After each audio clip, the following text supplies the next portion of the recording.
commentary from some time during the year, during the Christian century, sometimes from still alive, but very few that are still alive, but ones from the 3rd century, the 2nd century, 5th century. And it started to come out in 1995, and Joanna and I have been on this for all these years, so they're pretty weather beaten. And if anybody really wants a really serious adult devotional series, it's from the American Lutheran Publicity Bureau, ALPB, and I'd be happy to show it to you in more detail if you're interested. So this is the Lesser Festival of St. Luke, and it begins with a section from the 1st chapter of Luke, which I'm not sure we always read, but it's remarkable, and I read that in a prayer on the occasion of St. Luke's commemoration. And this is Luke 1:1-4. Inasmuch as many have undertaken to compile a narrative of things which have been accomplished among us, just as they were delivered to us by those who from the beginning were eyewitnesses and ministers of the word, it seemed good to me also, having followed all things closely for some time past, to write an orderly account for you, most excellent Theophilus, that you may know the truth concerning the things of which you have been informed. So St. Luke was a chronicler of the story and the true story. And here's the prayer. Almighty God, whose blessed Son called St. Luke, the physician, to be an evangelist and physician of the soul, grant that his healing medicine of your word and sacrament might fight the diseases of our souls, that with willing heart we may love and serve you through Jesus Christ, your Son, our Lord, who lives and reigns with you in the Holy Spirit, one God, now and forever.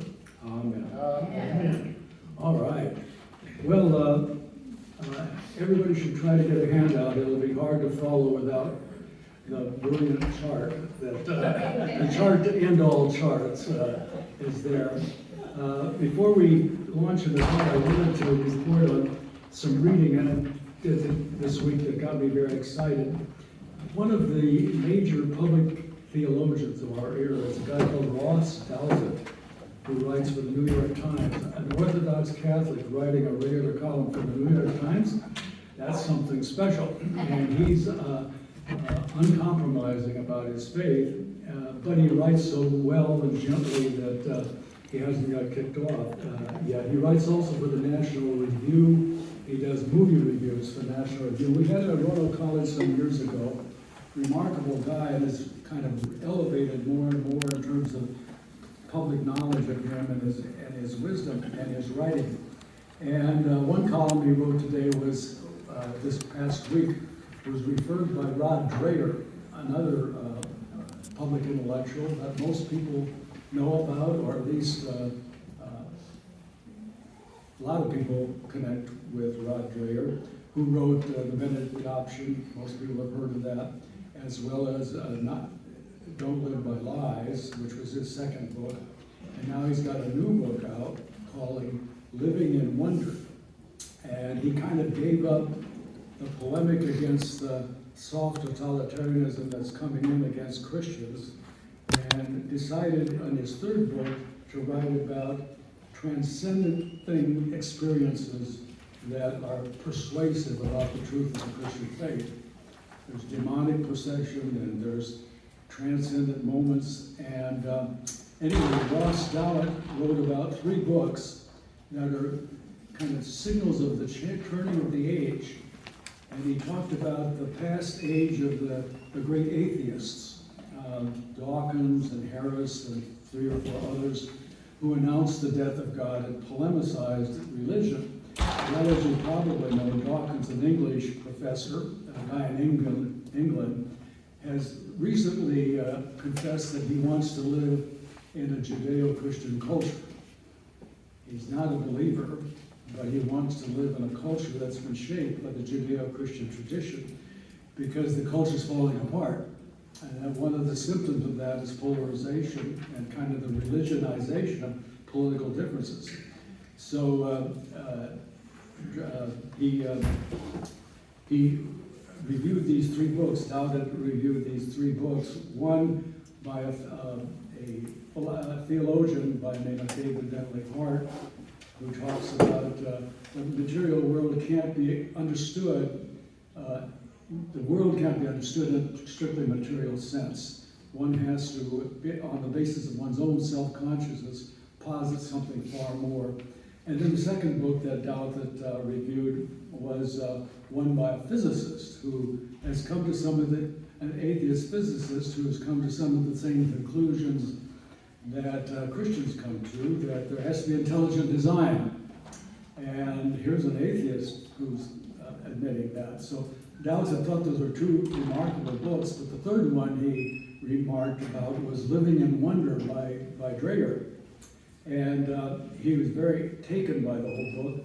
So I ordered it. I ordered it a couple days ago. It's going to come on Wednesday. So next week I'm going to report about whether it's as good as Dreyer says it is, and as Ross Dowd said it is. But Dreyer lectured at Samford University this past week and indicated that the age of atheism is kind of over. We're getting all sorts of resurgence of religion, not Christianity particularly, but all sorts of made-up religions that people are adopting, young people are adopting. And he was just at Stanford and talking with students, and students said that a huge wave at Stanford, a Baptist school, is a huge wave of young people adopting Greek gods as their protectors. Oh, yeah. And Dreyer says, many? And they said, oh yes, it's quite a movement. And latching on to Greek gods, this is in a Baptist school, who Jerry said is a goner, no longer very Baptist. And at any rate, that was an example. Then I read an article this week about how psychedelic drugs are becoming very, very popular and spreading quickly, particularly among middle-class people. And so the kind of age of materialism is being disintegrated by religious experiences popping up. And the other guy that I've been reading this week is a guy called Ryan Berge. And I've quoted him, I think, before, and as we've gone along. He's kind of a rising star in sociology of religion. He reads all these various surveys and comes together with some very interesting insights. And one is remember the pretty common knowledge that nuns, N-O-N-E-S, have been increasing dramatically in America. Up to 20% of the population declare that they have no religion. Well, that's not only leveled off, it's starting to go down. Whereas the nons, N-O-N-S, are increasing, non-denominational Christianity. So you get a lot of mega churches that don't have denominational connections, and those have been growing rapidly, and as well as some of the conservative Catholic churches, particularly those who are keeping the Latin Mass. Loads of young people and young families showing up there, and at student centers around major universities, Catholic student centers are flourishing. And these are Orthodox Catholics, these are not the liberal Catholics, as well as Orthodoxy, with a capital O, seems to be attractive to lots of young people, as well as intellectuals like Rod Dreher. So he's become Orthodox with a capital O. So fascinating examinations of what's happening religiously in America. We might be passing from one age into another age, but not necessarily. It's still pretty unclear. And a lot of the conservative breakoffs of liberal Protestantism are growing, like the NALC, our favorite church, is growing slowly. They've passed 500 congregations. And ACNA, Anglican Church of North America, is growing slowly. By the way, Mark Graham is now an Anglican priest and presiding at an Anglican church and preaching at an Anglican church.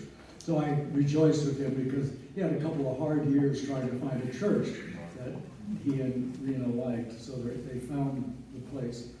And I was a little bit shocked that he became an Anglican, but he couldn't preside without being reordained. The other shocking thing, you have to be rebaptized to become Orthodox. That's a shockaroo.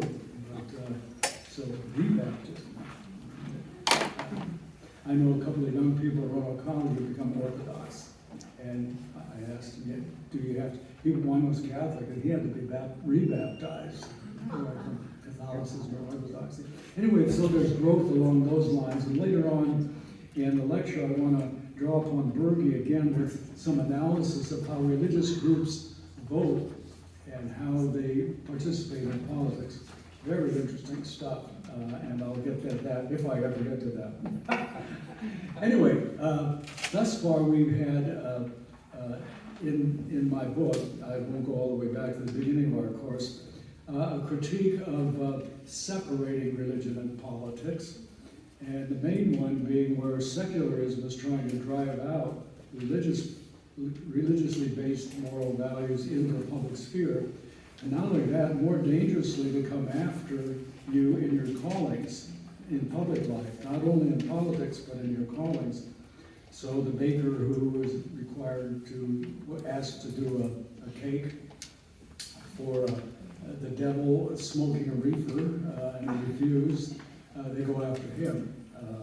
And that is not only one example, but another one of the ones that Dreyer uses an example for creeping soft totalitarianism. So we talked about the separation of religion and politics. The other separation is religious people not wanting to get their religion involved in politics. And some people, probably the most serious example of the separation of religion and politics, who people who don't connect their religion on Sunday with their life on Monday, and vote strictly on non-religious grounds in their political participation. And that's probably a massive number of people. After all, what are you asked before a vote? Are you better off this time than you were 4 years ago? And they're not talking about religious values, I don't think.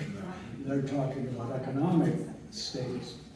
So anyway, that was kind of the critique of separation of religion and politics. And then last session we talked about fusing religion and politics, where you compromise then the radicality and the universality of the gospel by connecting it too closely with a political group or political ideology or political movement.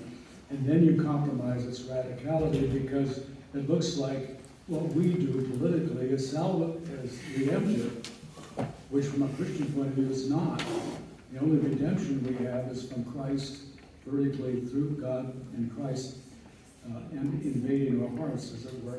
And anything we do horizontally, politically, is non-redemptive. That may be seeking more order and justice, but it's not the kingdom of God that's coming. So that was a kind of critique of fusionism. Used a lot of examples of that. So I get to the chapter 4 in the book where I try to give my own view of how we might move from core Christian convictions, religiously grounded moral values and religious values, to political choice way out here. So on the chart, you'll see number 1 on the left hand is mere Christianity or Christianity, and 5 is public policy choices. And here's the overall argument, that the movement from core Christian values to political choice, politics, is a long, jagged movement of a lot of steps where Christians of good intelligence and goodwill and intelligence differ. And therefore, on most issues, we grant each other tolerance as Christians. We don't cancel each other out. We don't claim the other are non-Christians. We don't toss them out of church on most issues. However, there are limits to that, and there are certain things that regimes do where Christians have to say no and resist. And one of the great tests of our prudence and Christian wisdom is when does a polis reach that level that we as Christians have to say no, like Bonhoeffer finally had to say no to what was happening in Nazi Germany.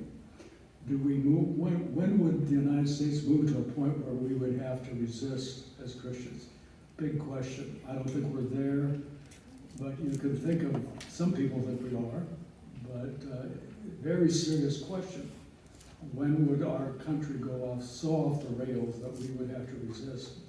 So on most issues, we're tolerant and grant each other a lot of freedom, but there are limits.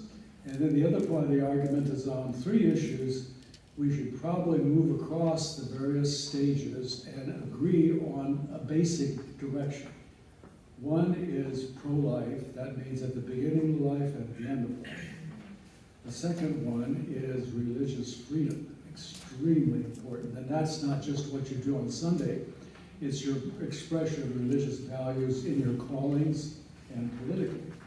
You have to have the freedom to do that. That's the second thing that most Christians should be able to agree upon, that you could traverse those 5 steps and mostly would agree on that. And the third one is a measure of support for those in our society who can't contribute and therefore need support from government, from private charities, but from the government too. And there are easy examples of that, like people who have been gravely wounded in our various wars. Seems to me the government should lavish support on those people. And I always have a little wonder about all the voluntary associations that are supporting our wounded veterans. I give money to the wounded warriors, but I wonder, why isn't the government, why do we need additional help? The government should be doing that, but nevertheless, it's great, there are great organizations that really support wounded veterans. They do it more efficiently than the government. They do it more efficiently than the government. They probably do, yep. I don't want to get off on this, but Gil Fintel, our friend, who's a cancer doctor, chief down in Carillion somewhere, said that we should close all the VA hospitals and give veterans access to regular care. I don't know if that's true, but he thought that things were really not up to snuff at most of our VA hospitals. I don't have any strong opinion about that, but that's the point you're making. Well, so that's the general argument. On most issues, we grant each other a lot of freedom of choice, don't cancel each other, don't make you feel uncomfortable in church. And I'm going to include in that, in the next couple of weeks, we can do that with the president election. We should not condemn people who vote for Kamala, and we should not be condemned if we vote for Trump. It's within that range, it seems to me, where we grant each other freedom and tolerance. We don't cancel each other out. The next 2 sessions, we're going to take up issues. If this issue is important to you, which way do you go? If this issue is important to you, which way do you go? What are the important issues for Christians? What are the lesser important ones? And so we'll spend 2 weeks in talking about issues. Then we're at the election. And then we only have 1 week after that, and we'll talk about the fallout from the election and what to expect from a Christian point of view. So that's the overall general argument. Now it's much more complex when we get into the chart itself. Let's start with number 1. I can remember talking with Jerry McDermott, and Jerry would say, the Bible's an ocean. It is an ocean, and you can pick out about anything you want and make a defining principle out of it. And of course, we've got 30,000 denominations in America. So the Bible doesn't self-interpret. If it would, there'd be a lot more agreement about things. So from the very beginning, it was what principles in the great Christian tradition are relevant to politics? What are the crucial ones? And I talk about mere Christianity. That's C.S. Lewis's summation, usually a very trustworthy one of the Christian faith. What would you draw from that, or even larger, the great tradition, which Pastor Phil is fond of talking about? I believe in it, that there's a great tradition that C.S. Lewis defined beautifully, and it comes from the very earliest time of Christianity to now. And what do we draw from that that's relevant to politics? Now, if I send you all off into talk groups about what you would select, we'd probably come up with different things, would we? Some people might come up with the 10 Commandments, others might come up with the teaching of Jesus. So there's a disagreement, not a disagreement, but a diversity of opinion from the very beginning, which group crucial Christian beliefs, convictions, would be most relevant to politics to move forward toward public policy. So I take my own chances and draw 3 of them. And one is from a Christian philosopher by the name of Glenn Tinder, who wrote a book, The Political Meaning of Christianity. And the heart of that book is the argument that the creation of humankind, men and women, in the image of God is the crucial value that Christian brings to the West. And that all politics that are wholesome politics are a product of that central conviction that humans are not disposable. You can't treat them as means to an end. They are ends in themselves, as Kantian language, but in Christian language, they're created in the image of God. And from that, all human rights derive, right? From that, constitutional government arises. From that divided, well, I'm not getting ahead of myself. From that, you get constitutional government, you get the amendments to the Constitution. But the other part of his central definition is we're not only exalted by being created in the image of God, but we're fallen. That is, we're created in the image of God, but we're fallen. So, in the West, wise governments, you can throw the rascals out. People have a vote. They can get rid of people who they think are straying away from these central principles. And each of us can run for office. We each have a vote. And but the fallen part is the separation of powers. The founders of our country were very, very wise in keeping the various branches of government separate so one couldn't dominate the other. If you're fallen, you've got to have your power balanced by other powers. So you get a very realistic notion of what humans will act in political roles. They'll act according to their self-interest, so they've got to be balanced by others. So even at the government level, you balance the powers, executive, judicial, legislative. And a very powerful, important thing. Yeah, talk loud. Who was this again? Can you give me the name? A guy called the name of the book.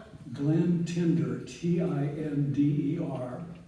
And the book is The Political Meaning of Christianity. Thank you.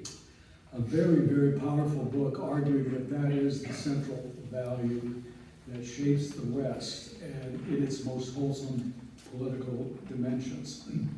So I draw that as a principle central to religiously based political life. The second one seems to be kind of self-evident, a qualitative distinction between salvation wrought in Christ and what we can do politically. We went through that before. The gospel is radical and universal, and it's compromised if you get too immersed into political affairs. So you make a sharp distinction between salvation and what politics can do. Politics ain't going to save you. Now, that seems kind of so elementary but look what happens when the Judeo-Christian culture begins to fragment and people become more non-believers and politics becomes redemptive for them. Right. One of the things I'm going to mention later is this Ryan Burby that I talked about. What group in America is the most active politically? Atheists. Yeah. Why is that? Because politics becomes salvatory for them. It becomes a replacement for religion. So they invest religious energies in the politics. So you have, as the culture declines and gets confused, you get more and more polarization and more religionization of politics. When people don't have real religion, so it's a very important distinction, one that's particularly relevant to us today, where both parties are saying, well, if you vote that way, it's the end of democracy. If you vote that way, it's the end of civilization as we know it. And so there's a highly theologized version of politics that's going on. It's pretty disturbing, and one wonders what's going to happen after the election. You know, are we going to have a peaceful transition? One wonders, because of the religionization of political life. So that's a pretty important one, that you make that distinction. And the third one is Christian service. That is, we're willing to serve in our country, but we're willing to serve in other ways, like all you guys went to North Carolina with a big supply of emergency goods. I mean, that's Christian service. De Tocqueville, when he came to America and observed America, he was observed that Americans were far religious, more religious than Europeans. But secondly, there were so many voluntary associations. Christians banded together and did things that the government wouldn't have to do. And therefore the government could be limited. And voluntary associations would take care of a lot of things. Well, that's still true today. And the terrible storm in North Carolina indicated how much Christian service is still alive in America. And we translate that in the political life too. We're willing to serve in politics, in jury duty, in being a good citizen. Things like obeying the law, things like being self-governing and not needing the help of the society. Families that create contributors to society, not those who claim the attention of society. So those three, I thought, were the key values that I would derive from the great tradition, from the Bible, that would be politically relevant as we move now toward the right, as we move toward public policy or public choices. The second one are the teachings of the church that have developed over the centuries. And Catholics probably have the longest inheritance of Christian social teachings. Now it changes over time, but not the core. So we rely on the Catholics in many ways for their natural law traditions. That men and women are different. They're made for each other. So marriage is a sacrament. We don't believe it's a sacrament, but it's a sacrament of man and woman and the promise of new life. And those courts of natural law commitments and teachings are in the Catholic tradition. And we worry a lot, I worry about, when we have a pope that throws a lot of doubt about these key Catholic teachings. And I'm glad that he's the same age I am, and he won't be around. And I'm hoping for an African pope, that's what I'm hoping for.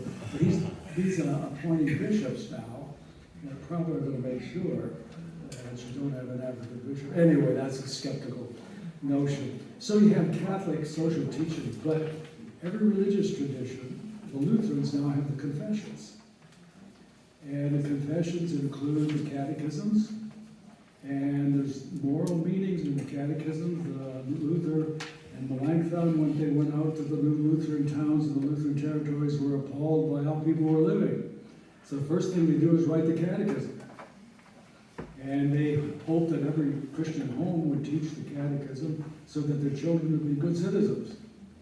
And certainly the commandments, at least the second tablet, thou shalt not do that, thou shalt not kill, thou shalt not kill, those are relevant to politics. So the Lutherans have the confessions, the Reformed have the Heidelberg Confessions. So most Protestants, however, divide so much that they can't continue things. They have to hold on to an older confession. So, you know, the ELCA had their own teachings, but then the church blows up and then those teachings go by the way. So Protestantism has a hard time holding on to consistent social teachings, but in the Lutheran catechisms, I think we have guidance principles from our own religious tradition that are politically relevant. Okay, now you get to engagement with issues, and the Bible wasn't able to handle a lot of things because they weren't faced with these sorts of things, like bioethics stuff. I suppose there are some elements, but the crucial things, what is AI, artificial intelligence, what's the future of that? That's scary stuff. Where people, some people think we're going to be able to create computer transhuman things that will be better than we will and dominate us. And a lot of the pioneers in AI fear that. So you get a bunch of them gathered in criticism of the development of AI, artificial intelligence. And what does that mean bioethically? How do we treat that whole challenge? Or all the issues of bioethics now that we're facing. with our capacity to shape things. IVF, big issue, in vitro fertilization, but far beyond that, much more sophisticated interventions into bioethics.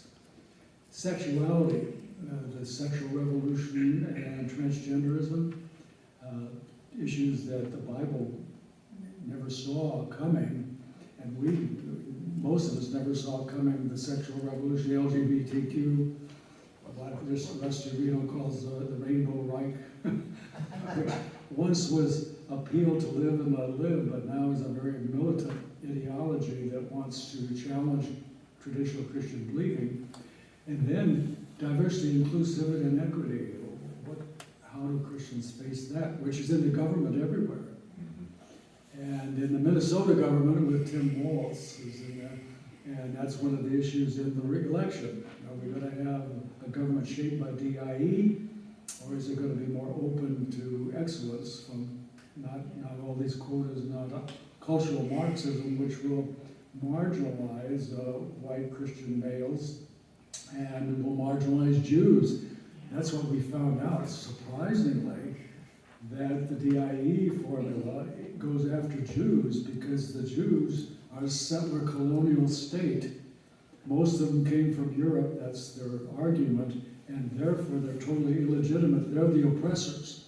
And so every decent person has to be on the side of the oppressed. And so you get the elite colleges. Shocking how widespread that was, and still is, in terms of aiming at the Jews as oppressors. And even they're fighting for their lives as a nation. And but all these issues come up: sexuality, the nature of marriage. What do we do about poverty, debt? Our debt is growing. Energy. Do we shift over completely on non-renewables? Anyway, there are all these issues that weren't faced by biblical Christians, but we face them now, and we draw upon the key principles that I have in level 2, and we draw upon teachings of the churches on level 3, but now I have an arrow there that goes into what I call conditioning or mitigating factors. I want to be totally honest about how we move from core Christian convictions to our political choices. And I have a whole bunch of them there that I think affect us, some unconsciously, some quite overtly, but nevertheless they're part of our religion, our political decision making. One is narrow self-interest. Are you better off today than you were under Trump? And they mean that economically.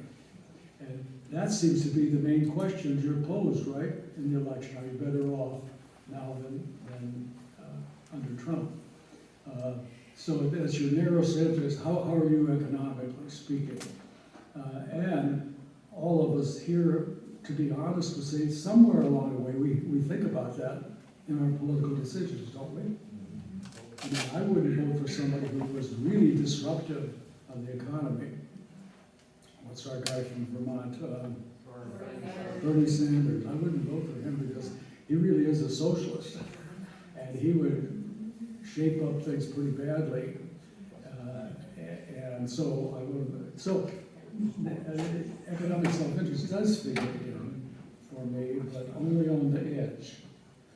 Enlightened self-interest, you want the society to be relatively peaceful, so you don't want huge polarization between the poor and underpoor, so you're for certain kinds of support for the poor population so they don't rebel, turn to crime, and mess up your neighborhood. So you're enlightened, you want certain policies, welfare policies, that keep the nation relatively sane and secure. Family culture and history. What did your parents believe? And are you in continuity with them, or have you been in rebellion your whole life? Yes, they were liberal. I'm from a county in Nebraska where it was said that you could put the Democrats in a telephone booth. It was so Republican, and my parents and family, there was never second thoughts about who you voted for. But if you voted for Eisenhower, was he Republican or Democrat?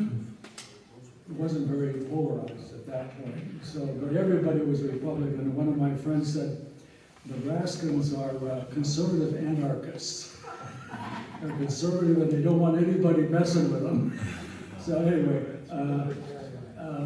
my parents were very conservative, and so I carried that off into our Fulbright year when I got shot down by people who had much more experience politically than I did. So I had to begin to rethink what my parents had taught me.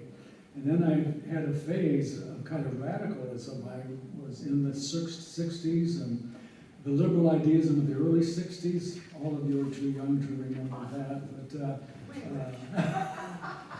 But JFK was in the White House, and it looked like we could solve our racial and poverty problems.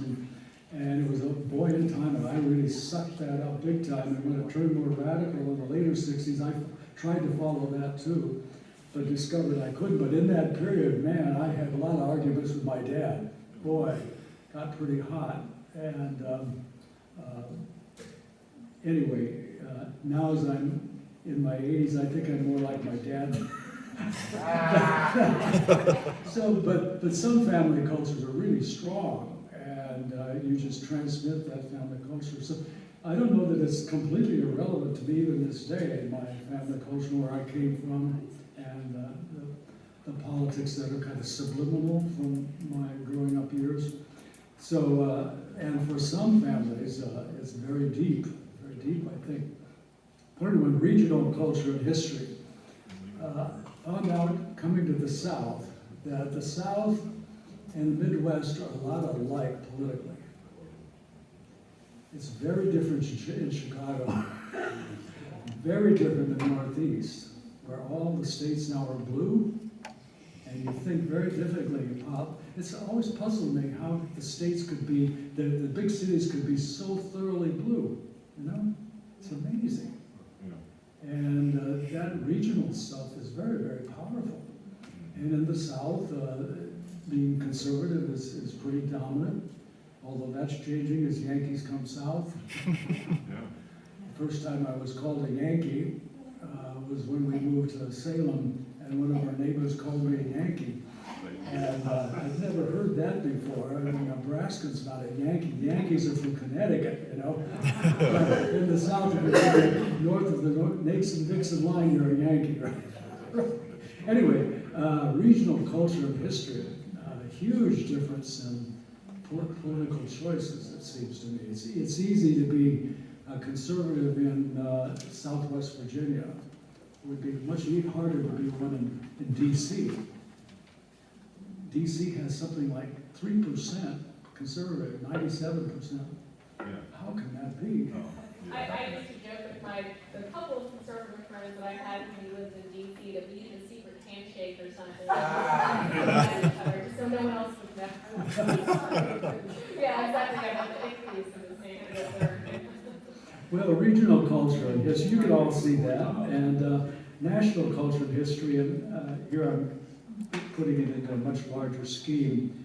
How we think about politics is really different than the way Europeans do. We lived in England for 4 years, and political life is really different than here. Different constitutional tradition, different governance, and they think differently about politics. No one in the Europeans don't understand the American civil religion. When the president finished his speech by saying, "God bless America," they don't do that in Europe. And because that we've got a civil religion, we didn't have established religion, and we don't have, we have a very religious culture, so you have what Avery Dulles called the deistic minimum. That's Thanksgiving, 4th of July, those holidays that we should celebrate as Americans that are quasi-religious. Remember I don't know, we used to watch the Memorial Day services on TV, on PBS. They were very moving. They're no longer very moving, but they were very, very moving. And none of it, they don't mention Jesus, but there's a very powerful civil religion going on. Europeans don't understand that at all. And the master of the civil religion was not JFK, but Martin Luther King Jr. you read his speeches, and he pulls forth the American civil religion so powerfully, because it's so common to all of us. It was a great appeal to the nation. The content of your character, not the race, and masterful use of the civil religion. Well, I mentioned that just simply in Western civilization, different political philosophy, theories of justice. Even in America, we have theories of justice are very different from the DIA equity theories about when you have a company that should reflect the percentage racially of, and the government agency should reflect racially. It should be 15% black, 20% Hispanic, so many LGBTQ. I mean, that's what DIE is about now. And most theories of justice are much more equal opportunity, not equity. So you have big differences in theories of justice that play into your political choice. Then probably the big ones that probably should have been first: race, class, gender, and marital status. And here's where I wanted to bring in that Ryan Berge, because he has fascinating insights, writes about politics and religion. And the general movement, he writes, is the emphasis on race and ethnicity are diminishing, while what's being elevated is marital status. So that, remember now in the campaigning that's going on, something like 25% of black men tipping toward Trump. Well, this is really upsetting to Democrats, and Kamala's going after the black population. And it used to be you didn't have to do anything. You could count on almost 100% black vote for Democrats. And ethnicity, Hispanics, 47% of Hispanic males are for Trump. And a fairly high percentage of females too. But shockingly, that used to be way, way on behalf of the Democrats. But what is more disturbing on the other side is the growth of unmarried women. The number of unmarried women is growing very rapidly. Something like 25% in the future of women under 50 are going to be unmarried. Used to be about 6% back in about 1960, growing up to 25%. That means no children, and that means no husband, and that means liberal political. Unmarried women, divorced women, and cohabiting women, all are much more liberal politically, and they're very liberal on abortion issues, pro-choice, and very liberal on the sexual revolution. And that sector's growing while ethnicity and race are diminishing. The marital status is becoming extremely important politically. Say it loud. I was going to say, it seems like we're not comparing apples and apples, though, because we say, you know, white males or black males, and then we say unmarried women, and it doesn't matter if they're white or black. You see what I'm saying? And I mean, if you've got so many unmarried women now in our culture, in our country, then you should have basically an equal number of unmarried men. But their marital status doesn't define them the way females' marital status defines them. Well, except, I mean, he's just doing survey work of how various groups tend to vote and how they tend Right. to bend politically. But what I'm saying is, you can be an unmarried male and not be liberal, whereas it seems like so many unmarried. But the polling is saying that the unmarried men are more 50-50, whereas the unmarried women are overridingly above 50% for these liberal principles. Well, That's what the polling is saying. unmarried males, So that's unmarried what's males tend to be dividing conservative Is their if they marital vote. status rather than race. And a lot of That's the category that is showing that higher number of liberalism is unmarried women. The other thing he notes is that race is becoming less distinct as mixed race has become much more mixed racially. So you see a lot of people with Hispanic names that don't look Hispanic at all, and they've been in this country for generations.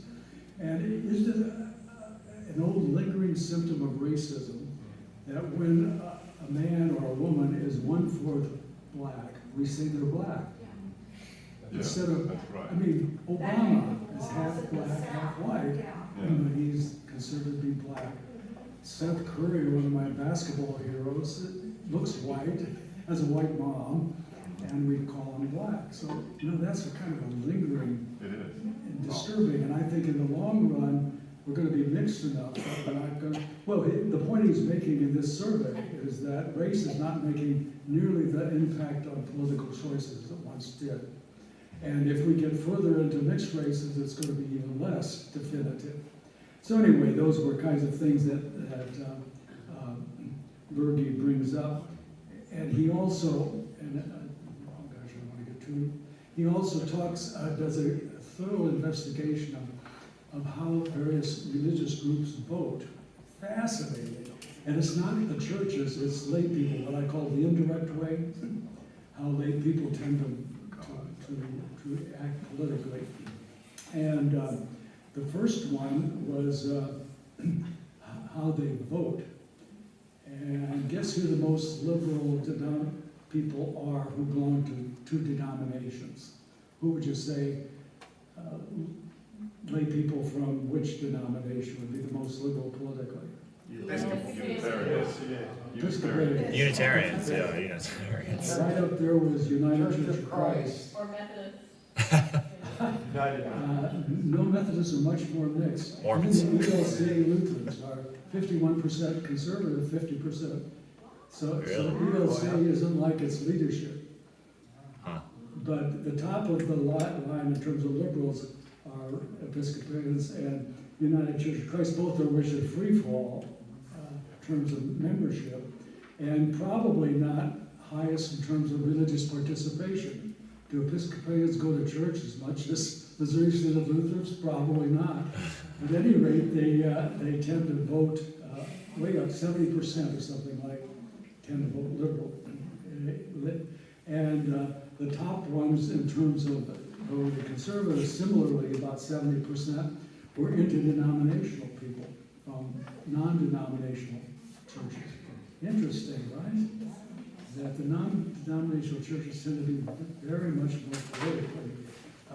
The link that you gave me with the big church up in north in Washington, that looked like it was quite conservative politically. Loudoun and people County. were- Yeah, Loudoun County. Loudoun County, yeah. Right, and then Missouri Synod Lutherans tend to vote at pretty high, 60% conservative, and Southern Baptists were also quite high conservative. Fascinating stuff. And then he went down into not only not voting, but who gives money, and pretty much similar profiles. Episcopal and United Church of Christ gave the most money. So that Southern Baptists and Missouri Synod Lutherans were high on the monetary side. And then he goes further to who is involved politically at the grassroots level with political parties, and that's a much smaller number, but the same profile all the way through.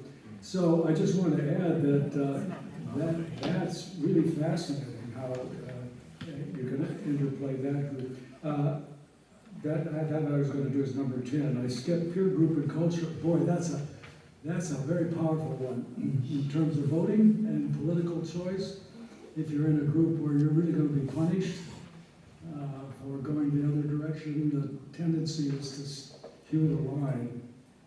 And I changed politically in the midst of my young career as a prof, and I got a lot of flack from the students who were very liberal. And I wrote a book defending capitalism and had a course in the seminary, an elective course on capitalism and Christianity, and they did a boycott.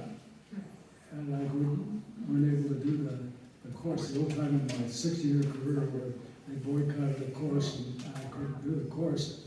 And of course they intimidated a lot of people that would have taken the course.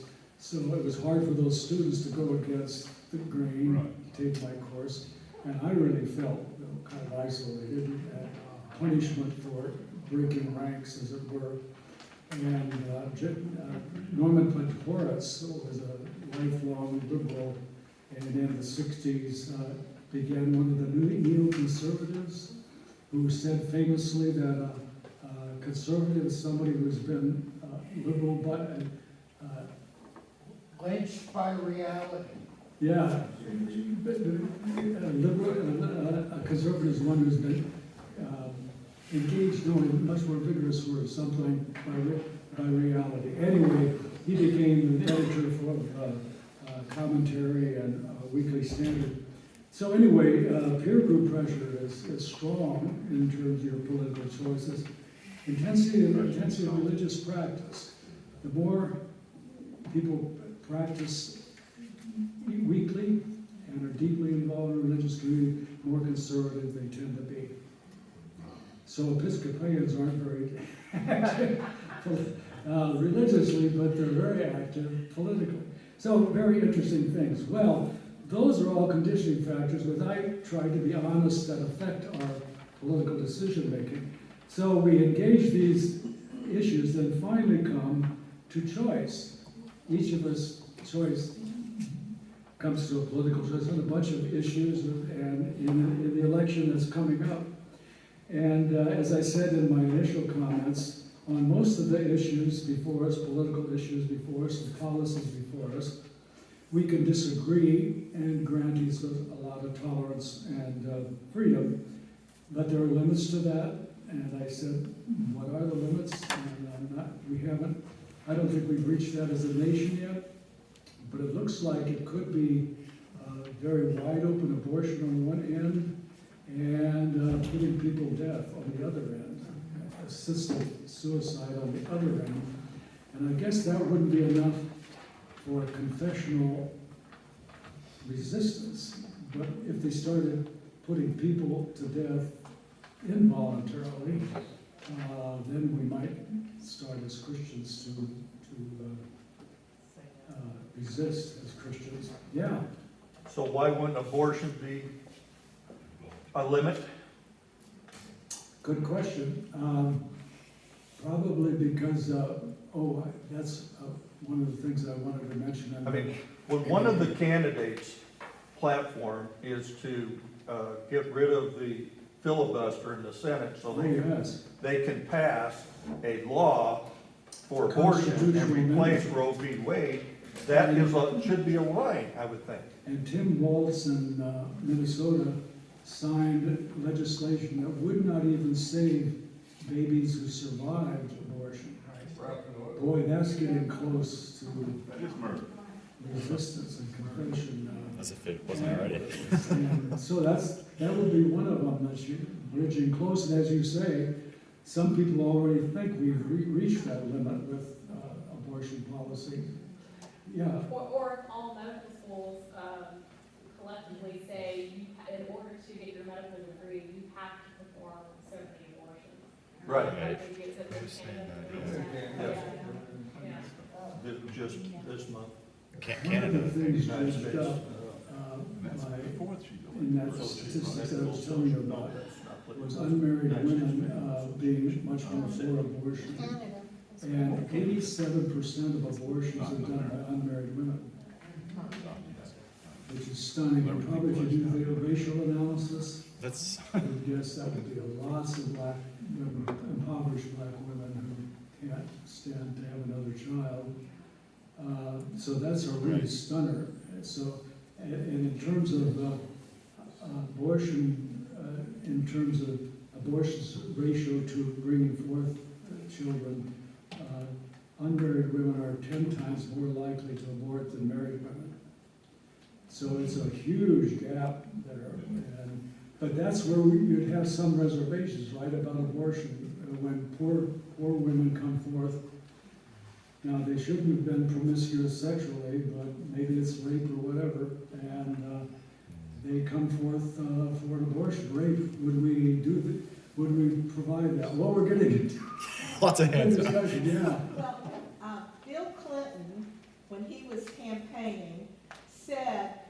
needed all these migrants because we weren't producing enough babies in the United States. Well, if they would crack down on abortions, then we would be producing enough babies, maybe. Right. But he said that, I mean, he said we need Well, these not only migrants. the unmarried thing, but the fertility rate is now 1.6. Replacement is 2.1. Right. And we're way under that. The immigration of the Hispanics have helped a lot with that, but we're still way under that. And a book, a guy called Everhart, I think I talked about it last week, has a book on depopulation. The whole world is facing a tremendous drop in fertility, and particularly the West is. And the paucity of young workers to replace all of us growing older and living longer is going to be a huge problem in the West. And it's already there in Korea and Japan. We've had very, very low replacement rates. So this great book by P.D. James called Children of Men talks about a time when fertility stops. And that problem comes up very quickly. Then you don't have enough workers to replace an older generation that's getting older and staying alive longer. So one of the things they have happen is they have great cruises for older people after 70, luxurious cruises, and they go out to sea and the ship comes back empty. And this is policy. Well, we might get to that, and that's where maybe there would be confessional resistance. Yeah, Vicki, you were going to say something, Vicki? Oh, I was just gonna say, a couple nights ago, Kamala Harris was having a rally. It was either like in Michigan or Wisconsin, somewhere. Yes. And she was speaking about abortion, and there were some Christian students in the audience who stood up and said, Jesus is Lord, while she was talking.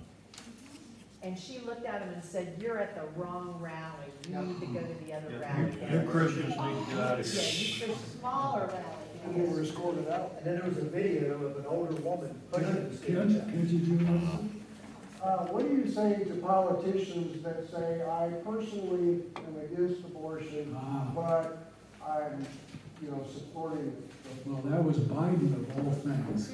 Personally against it. others as well? The others is a little Well, hot, but a lot, then the yeah. Catholics. And, well, it seems to be that's, well, we have to talk about the specific policies, and that's where it gets tricky, because you get to level 5, even those who are against abortion have to be prudent about what public policies they push. We would not be wise to push complete prohibition of abortion. You would not win on that at all. And I think it was even in Mississippi, there was a big fight between anti-abortion people about what policies to support. You have to support policies that would be politically viable. So the 15-week version, that's in Europe, that's here, seems to me, as a Christian, I would want to support that. Now, I'm against abortion, except for a few crucial items. We used to go to the what's the Crisis Pregnancy Center fundraising or the hotel? Do they still do those? Yes. And they'd always have speakers who had survived their mother being raped and their mother decided to bring forth the child.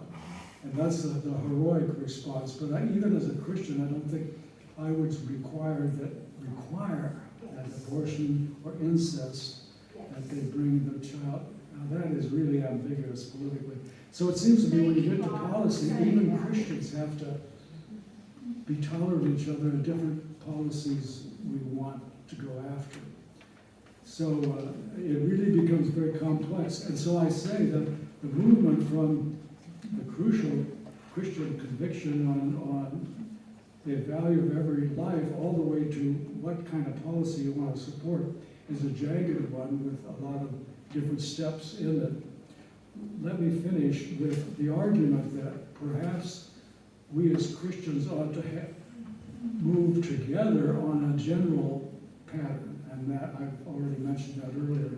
One was a pro-life pattern, And I should have added, not only at the beginning of life, we should have policies to support that, prohibit late-term abortions after 15 weeks when the baby has a heartbeat. Oh man, then you're killing us. And one of the crazy things in the debate is that those who are pro-choice never mention that another life is involved. It's reproductive health, which never mentions that. Well, that's one of my gripes. So anyway, we should, even ELCA people should be for restraining policies on the beginning of life. And we've got to really be careful now about assisted physician suicide, which is going wild in the Netherlands, Switzerland, and in Canada. Many people are coming with depression and want to die, and they're getting put away. And there's going to be real pressure on that as the boomer generation gets older and older.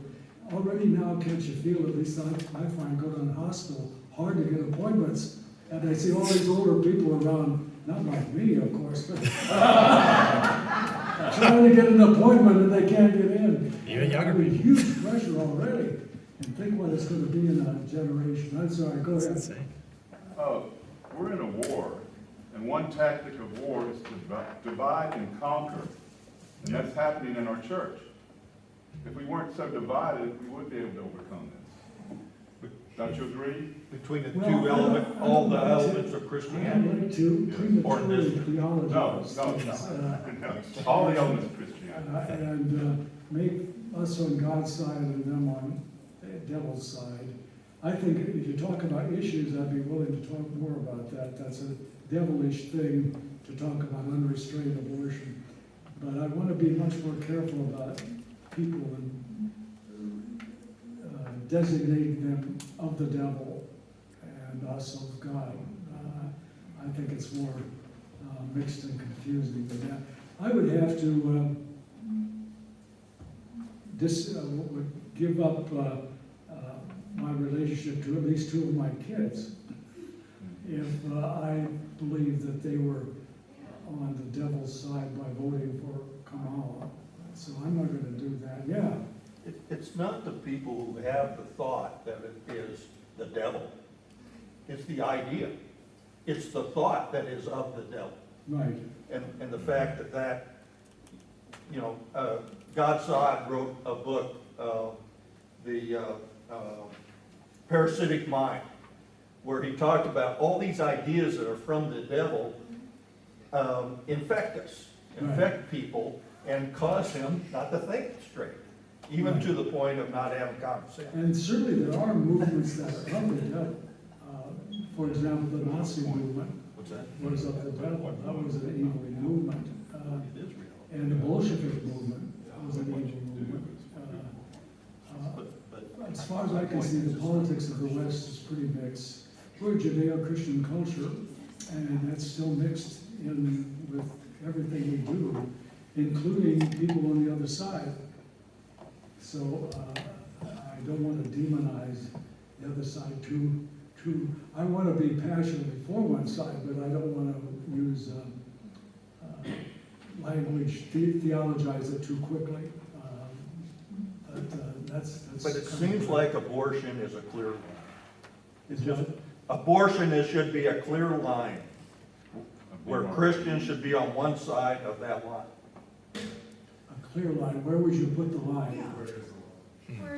Where's the line? Abortion, unborn life has the right to life, and abortion should only be done for medical purposes to save the life of the mother. Which is rare. And society, putting religion aside, should put the kind of money that they're putting into Planned Parenthood and fighting against things into programs like making it easier for a mother, if they are not capable of supporting the child, to end up having an adoption, but have a program where that mother is still involved with the child's life through that child's period of time. Even or in cases where, as you described, the black mother had so many children already,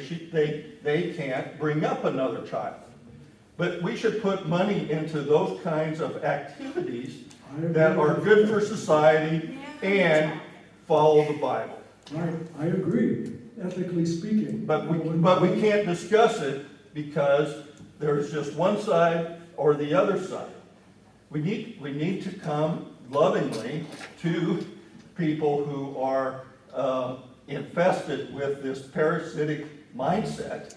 I agree. Now, there's an interesting thing would be, what policy would you be willing to support that wouldn't live up to your ideal Right, that's the principles? problem. Well, I think a good step was taking it out of the federal government. Roe v. Wade did that, and put it in the states, Well, it where isn't. That's what it we is have now. an opportunity to have these more detailed discussions. And I would be willing to support And the 15-week level. The two because- presidents right now are saying, we want to keep it in the state. I am not going to support any kind of federal change in the federal law. And the other one is saying that I want to go as far as eliminate the filibuster in the Senate in order to pass a law to make abortion, Federally. federally allowed. Absolutely. So who should Christians vote for, and how strong should that line be? Look at, We're out of time, we're yeah. after. We gotta get the kids. The next two sessions, we're gonna talk about issues, so, those are gonna be specific, certainly one of the issues, but there are a whole raft of issues that I think we have to think about as Christians. And so we'll do one set of issues next, probably won't get too far. And then after the second session, then we'll have the election, and we'll see how everything plays out. So we'll have a handout on issues to discuss next week, which we've done a little bit this morning already. Okay, thanks for your attention. Thank you, Bob.